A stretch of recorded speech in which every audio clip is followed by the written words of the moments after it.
The other aspect of this is what I call pocket muscles, and I'll just walk you through that very quickly. So your pocket muscles are the muscles that basically move your pelvis left and right.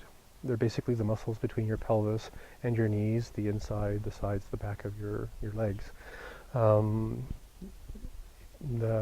Traditionally in Chinese we see gong, which talks about this crease in your pelvis.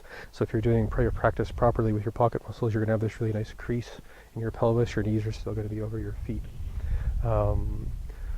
So if I was to turn to my left, and I wanted to do that, and I was going to focus on my back pocket muscles, I would contract my right back pocket muscles, or the piriformis gluteal muscles. So if I contract those muscles, my pelvis is going to turn that way. And notice that my pelvis is turning before my eyes, before my hands. So I could do that 2 or 3 times. Just by coming back to center, relaxing, becoming aware of those muscles, turning my body, keeping my spine straight, and come back. So then I'll turn to the right, just by contracting my left back pocket muscles. Now this might seem obvious, and it is, but it's important to learn to isolate just the right muscles to make a movement in your practice. So that way it's not just what we call the qi layer. I'm refining the qin layer. I'm refining exactly what contraction is necessary, what relaxation is necessary in my pelvis to turn. And again, I've mentioned this in previous videos.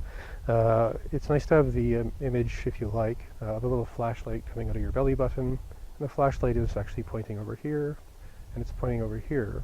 So now as I turn right, I'll use my back pocket muscles on the left. As I turn left, I use the back pocket muscles on my right. And honestly, it's going to take any one of us a couple of weeks of obsessing over this to really be able to do this with any real increase in coordination. Now you have your front pocket muscles. So if I'm going to turn to the right, I'm going to have to close the distance between the bone in my leg and my pelvis. So I'm going to contract the muscles that are between my leg and my pelvis on the front, like this. And again, your front pocket muscles, they're under your pocket. So just try that a few times. So I'm pointing my belly button flashlight over here by contracting the muscles underneath my right front pocket. And then I'll flash the light over to the left by contracting left front pocket muscles. And again, you're just going to have to spend the time coming back to this as a big part of your practice. And part of this is learning to contract the right muscles. Part of this is learning to relax all the other muscles you don't need to be using, so that as you're moving through whatever gestures you're creating, you're not just using impulse and habit, you're using refined coordination and relaxation. And eventually you're going to increase the flexibility of all these muscles, so you can turn your body completely, at least 180 degrees side to side, without losing any kind of structure.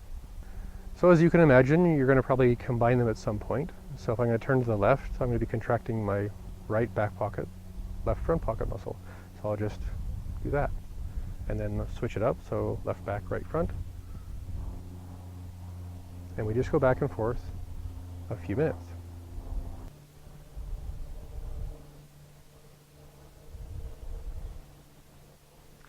Now there's another detail to this that's kind of essential. Your back pocket muscles will turn your body away from the side you're contracting, but they have a tendency to make you want to stand up, right? So if I was just to really tighten them in a hurry, my legs would straighten and I'd stand up a bit. Your front pocket muscles, because of where they are and what they do, tend to make you kind of squat down a little bit, pull yourself towards your knee. So as you learn to use both together, relax everything else, and become very refined in your movement, you're going to find a nice balance between the back pocket and front pocket muscles as you turn left and right. And again, until you've decided to obsess over this a little bit, maybe get some resistance with your knees, something else so you can really feel what those muscles are doing.